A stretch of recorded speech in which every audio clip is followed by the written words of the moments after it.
قرآن چیخ چیخ کے کہہ رہے ہیں کہ جو نماز نہیں پڑھتا اللہ کے ہاں وہ مسلمان نہیں ہے۔ صحیح مسلم میں یہ حدیث لکھی ہے 246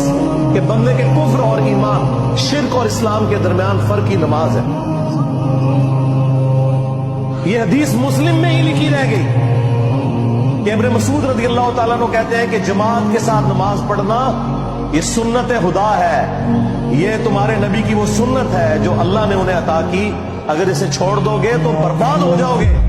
رسول اللہ کے زمانے میں اگر کوئی بیمار بھی ہوتا اور 2 بندوں کے سہارے مسجد میں آ کے نماز پڑھ سکتا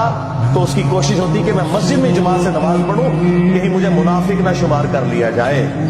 جماعت چھوڑنے پر رسول اللہ کے زمانے میں سمجھا جاتا تھا صلی اللہ علیہ وسلم کہ بندہ منافق ہے۔